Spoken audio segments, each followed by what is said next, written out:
میں تو اپنی جان تمہارے قدموں پر نچھاور کر کے جاؤں گا۔ یزیدیوں سے لڑتے لڑتے وہ حضرت عبداللہ بھی وہیں کربلا میں شہید ہو گئے، ان کے ہاتھ میں انگوٹھی ویسی کی ویسی رہ گئی۔ مولا حسین اس وقت بھی نوازنا نہیں چھوڑتے ہیں، عطا کرنا نہیں چھوڑتے ہیں، اسی لیے یہ سخاوت کا گھرانہ ہے، یہ سخی لوگوں کا گھرانہ ہے۔ اس گھرانے میں ان کی پرورش ہوئی ہے جہاں 5 دن بھوکے رہنے کے بعد بھی اگر کوئی فقیر آتا تو اسے یہ نواز دیا کرتے تھے، گھر کی ساری غذائیں دے دیا کرتے تھے۔ مولا حسین رضی اللہ تعالیٰ ان یزیدیوں کے جتھے میں ایسے گھر گئے تھے، دوپہر کا وقت آیا، اچانک آپ کو احساس ہوا جمعہ کا دن ہے، آج پوری دنیا میں میرے نانا کا خطبہ پڑھ رہے ہوں گے لوگ اور جمعہ کی امامتیں ہو رہی ہوں گی، حسین یہاں پر تنہا ہے، جمعہ کی نماز بھی نہیں ہو رہی ہے، مسافر پر جمعہ نہیں ہے، لیکن جمعہ کے وقت کا احترام تو کرنا ہی چاہیے تھا۔ آپ نے ان سے کہا اے لوگوں، ہاں میں جانتا ہوں مسافر پر جمعہ نہیں، کیا اس وقت کا احترام بھی نہیں کرو گے؟ جنگ بندی نہیں کر سکتے، جنگ تھوڑی دیر کے لیے روک نہیں سکتے کہ اس وقت کا احترام باقی رہے؟ اسی اثنا میں آپ نے کہا 2 رکعت نماز پڑھنے کی اجازت مل جائے۔ اللہ اللہ، حسین تمہارے سجدوں کو سلام۔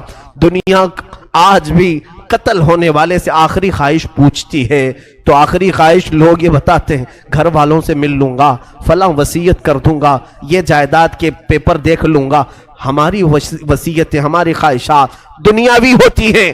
مولا حسین نے آخر وقت میں اگر کوئی تمنا کی تھی 2 رکعت نماز پڑھنے کی، 2 رکعت نماز پڑھنے کی۔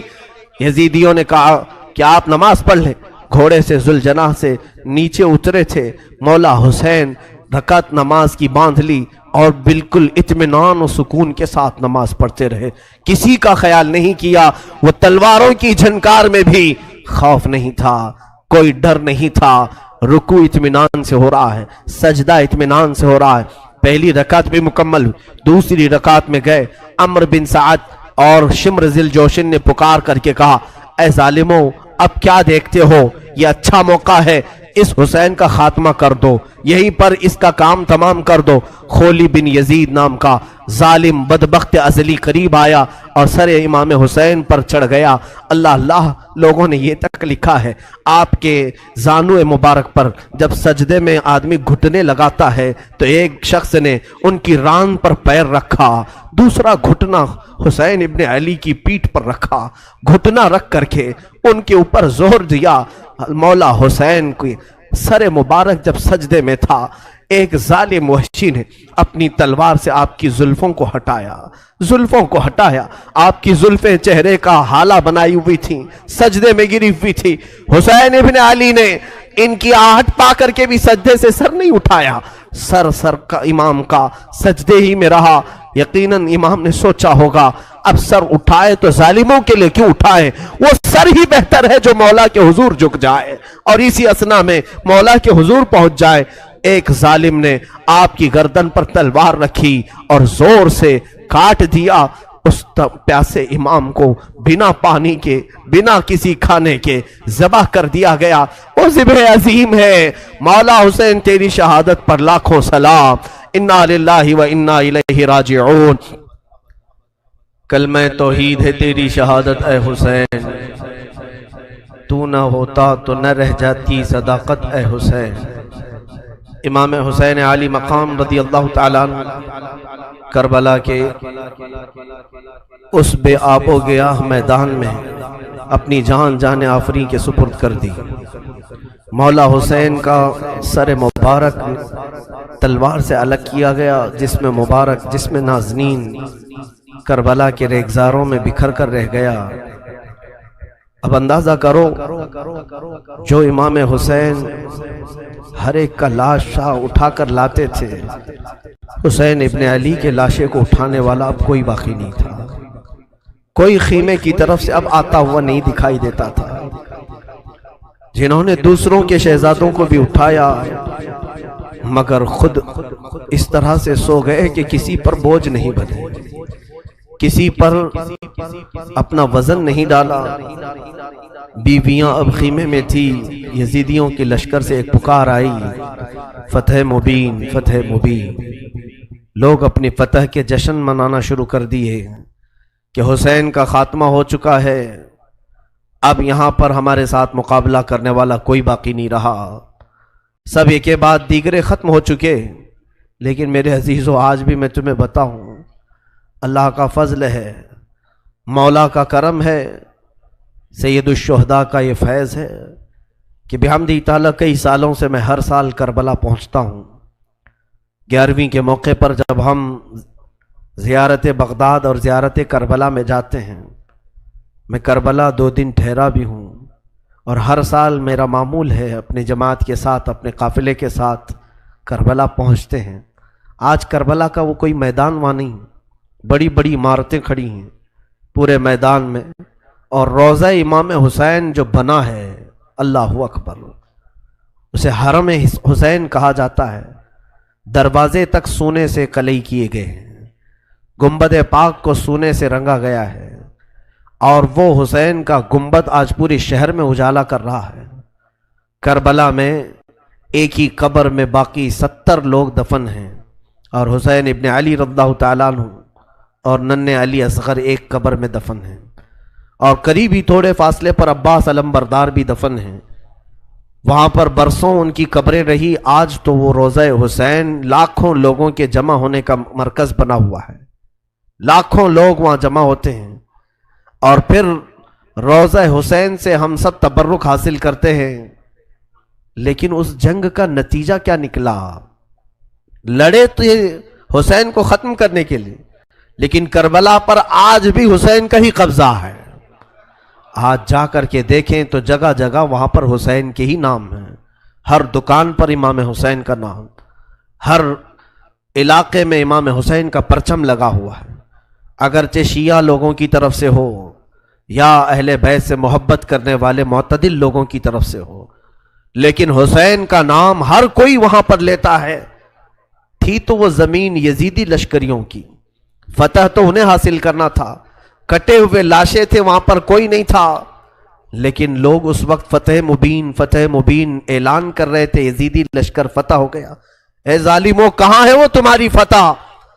14 صدیاں گزر گئی، فتح کا جھنڈا اب بھی کربلا میں حسین کا لہرا رہا ہے۔ اور بلکہ کربلا نہیں، آج بھی ہمارے گھروں میں بچے پیدا ہوتے ہیں تو ہم میں سے آج تک کسی نے یزید نام نہیں رکھا، حسین نام رکھنے پر فخر کرتے ہیں۔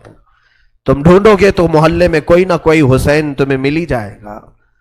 لاکھوں حسین دنیا میں پیدا ہوتے رہے اور ہو رہے ہیں اور قیامت تک ہوتے رہیں گے، لیکن نہ یزید کی نسل باقی ہے، نہ ان لشکریوں کا کوئی نام لیوا باقی ہے۔ تو کیسی فتح تھی؟ وہ تم نے دنیا کے لیے لڑا تھا، اور تم مال کے لیے لڑے تھے، اور مولا حسین صرف رضائے الہی کے لیے لڑے تھے، رسول پاک کی شریعت طاہرہ کے نفاذ کے لیے لڑے تھے، اور رب تعالیٰ نے انہیں ایسی فتح عطا کی، گھر لٹ گیا الگ بات ہے، لیکن ان کے ذکر پاک سے آج لاکھوں رونے والوں کی آنکھیں نم رہتی ہیں، لاکھوں نہیں کروڑوں آنکھیں روتی ہیں مولا حسین کے لیے۔ کیا آج ہر گھر میں حسین ابن علی کا تذکرہ نہیں ہوتا؟ مائیں اپنے بچوں کو حسین کے واقعات نہیں سناتی؟ میرے عزیزو، اصل فتح تو یہ ہے جو حسین ابن علی کو حاصل ہے۔ مولا حسین ابن علی رضی اللہ تعالیٰ عنہ کو جو اللہ تعالیٰ نے مقام دیا، اور اسی طرح سے ملک شام بھی ہم نے دیکھا، دمشق کے بازار جہاں مولا کو نیزوں پر لایا گیا تھا، وہاں پر معلوم کیا کہ یزید کی قبر ہے کہاں، تو لوگوں نے بتایا کہ فلاں جگہ ایک دمشق کے لوگ کوڑا کرکٹ جہاں پھینکتے ہیں، کچرا پھینکتے ہیں، اسی کچرے کے اندر کہیں اس کی قبر ہے، لیکن کوئی نشان نہیں۔ تاریخ میں ہے کہ یہ جگہ قبر یزید ہے، اس جگہ پر یزید دفن ہوا تھا، اور اسے ایک بڑی بیماری لگی تھی، اس بیماری میں وہ مرا تھا۔ تو آج تک میرے عزیزوں، یزید کی قبر کچرے میں گم ہو گئی، اور مولا حسین کی قبر لاکھوں کی ہدایت کا ذریعہ بنی ہوئی ہے، مرکز بنی ہوئی ہے۔